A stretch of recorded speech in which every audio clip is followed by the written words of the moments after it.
Olá pessoal, bom dia, tudo bem com vocês? Vamos para mais uma aula remota. Hoje nós trabalharemos a frente 4, o módulo 22 e o 23.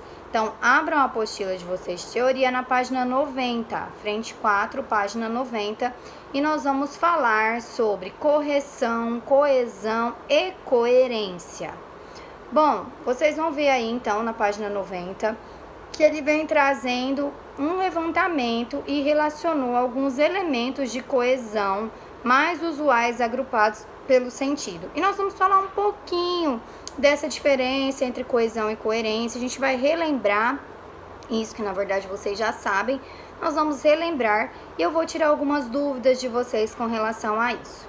Vamos lá então. Uma dissertação bem redigida apresenta necessariamente perfeita articulação de ideias. Para obtê-la, é necessário promover o encadeamento semântico. A semântica está ligada ao significado e ideias. E o encadeamento sintático, que está ligado aos mecanismos que ligam uma oração à outra. A coesão, elemento da frase A, retomado na frase B, é obtida principalmente por meio de elementos de ligação que proporcionam as relações necessárias à interação harmoniosa de orações e parágrafos em torno de um mesmo assunto, que é o denominado eixo temático. Com base em um levantamento elaborado por Otto Moacir Garcia, relacionamos elementos de coesão mais usuais agrupados pelo sentido. Aqui vocês vão ver que tem vários elementos de coesão, várias ideias para que vocês os utilizem nos textos de vocês, para indicar diversas coisas, como por exemplo, prioridade e relevância, semelhança, condição, adição, dúvida, imprevisto, ilustração, lugar, proximidade, recapitulação, conclusão. Olha só que legal esses. Em suma, em síntese, em conclusão, em resumo, portanto, causa e consequência, por conseguinte, por consequência, como resultado, por isso, em razão disso, por causa de. Todos esses elementos, eles estão dentro da coesão. A coesão, ela é responsável pelo quê? Pela ligação entre os sistemas da língua para a compreensão. Então, a coesão está ligada ao uso de conectivos, à colocação de vírgula, à introdução, os tipos de palavra que você vai utilizar para introduzir, para finalizar, parágrafos iniciados, expressões finalizadoras. Tudo isso está ligado à coesão gramatical. Quando vocês têm lá uma avaliação de coesão no Enem, isso significa que o corretor ele está analisando se você se utilizou dos mecanismos linguísticos adequados para fundamentar e expor as suas ideias, certinho? Então, a coesão está ligada aos elementos gramaticais utilizados no texto para se levar a compreensão do leitor. E o que nós vamos depois, o que será que vai estar ligado também à questão do texto coeso? Na página 91, vocês vão ver aí na apostila que tem um quadrinho. Nesse quadrinho, ele vem com o primeiro item, que é a correção. A correção é a obediência às regras gerais da língua, ou seja, às normas gramaticais. A correção, ela está intimamente ligada à coesão. Por quê? Porque o examinador vai verificar se você se utilizou das palavras, da colocação das palavras, da gramática, da colocação, da construção textual através daquilo que é considerado certo pela língua portuguesa. Então, a correção, ela vai pegar exatamente na coesão. Ela está ligada a essa questão da coesão em primeiro plano. Depois vem a clareza, a qualidade de organizar palavras, frases e períodos para transmitir ideias de forma compreensível. A clareza, ela vai um pouco adiante e ela não fica somente ligada à coesão. Ela também vai ficar ligada à coerência. Por quê? Porque a clareza, ela vai analisar a organização das palavras e ela vai analisar a interpretação das ideias. Se aquela forma com que você articulou as suas ideias e colocou as suas palavras foi necessária para dar clareza a quem está lendo o texto, certo? E depois a gente vem para a concisão. A concisão é a habilidade de selecionar palavras com um significado preciso para transmitir ideias de forma sucinta. O procedimento oposto é a prolixidade, defeito que deve ser evitado. Vocês já ouviram falar nessa palavra prolixo? Ah, o seu texto está prolixo.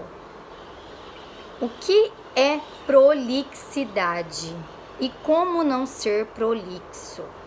Olha só, 10 armadilhas da prolixidade devem ser evitadas. Eu vou falar para vocês. Quando você exagera para descrever algo, você utiliza adjetivos e advérbios demais. Você tenta explicar demais um único trecho e acaba falando demais aquilo que trata aquele assunto e o seu texto vai ficando enjoativo. Seu diálogo se arrasta demais, você exagera nas exemplificações e metáforas, você usa desnecessariamente palavras e frases complexas. Então, tomem cuidado com a questão do enriquecimento do vocabulário. Enriquecer o vocabulário é importante, porém, o seu texto não pode cair na prolixidade, no exagero. Prolixidade é aquilo que você exagera.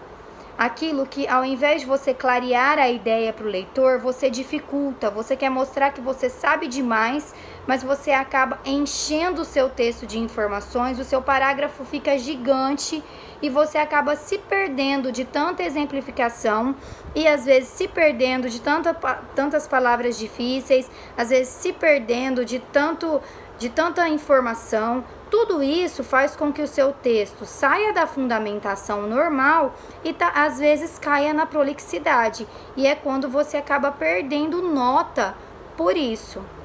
E depois a gente vem para a coerência. A coerência é a capacidade de organizar as ideias, conferindo unidade ao texto. A sequência lógica entre frases e parágrafos, a escolha do vocabulário adequado, o correto uso de elementos de ligação e aplicação de conhecimento empírico. Conhecimento empírico é aquele chamado senso comum, aquele que é baseado na sua experiência de vida e que você domina o assunto. São necessários para promover a coerência textual. Eu sempre gosto de dar um exemplo de coerência bem simplesinho, para que vocês consigam definir coesão de coerência. A coerência, ela está ligada à organização e compreensão das ideias. Então, a coerência é quando você está fundamentando o seu texto e você quer dar uma ideia daquilo que você está falando ao leitor e você quer explicar. Só que, de repente, você se embanana todo e o que você falou que era preto, você já está falando que é azul. Então, a coerência, ela está relacionada à interpretação. Quando eu falo, você não está sendo coerente, é por quê? Porque você tem um discurso e as suas atitudes são outras. Sempre quando você for lembrar da coerência no texto, você lembra da coerência na vida. Então, por exemplo, eu falo, eu não sou homofóbica. Aí, de repente, eu tenho esse discurso que eu sou contra a homofobia. Aí, de repente, chega um casal de homossexuais e eu viro e falo, nossa, que coisa feia, nossa, eu não suporto ver isso. Isso eu não estou sendo coerente com o meu discurso. Eu estou falando que eu não tenho preconceito, mas quando eu vivencio a situação, eu ajo totalmente diferente. Entenderam? Coerência no texto é a mesma coisa. Então, eu vou pegar agora uma frase incoerente. Exemplo, vou pegar uma frase primária, só para que vocês compreendam bem a questão da coerência. Nossa, acordei com muito frio hoje. Já sei o que farei. Colocarei um biquíni. Peraí, tá coerente? Se eu acordei com muito frio, como eu vou colocar um biquíni? Eu sei que a frase é ridícula, mas é só para vocês entenderem o que é coerência no texto. Certo? Para que fique claro para todo mundo. Você está dizendo uma coisa e de repente o seu exemplo não tem nada a ver com o que você disse atrás. Você está defendendo algo que de repente lá na frente você não exemplifica ligando o seu texto àquela definição. Então, um texto coerente é aquele que as suas ideias são ligadas às exemplificações e o seu texto está coerente com aquilo que você está fundamentando, principalmente no segundo e terceiro desenvolvimento, que é a hora que você tem a oportunidade de fundamentar as suas ideias. Precisa haver a coesão, que é a ligação exata dos elementos gramaticais, para dar uma compreensão ao texto, e a coerência, que aquilo que você esteja falando realmente está sendo demonstrado por meio da fundamentação e exemplificações, certo? Eu espero que vocês tenham entendido. E agora vocês vão fazer os exercícios do módulo 22. Qualquer dúvida que vocês tiverem, podem me chamar aqui, tá? Um bom dia a todos. Um beijo. Estou com muita saudade de vocês.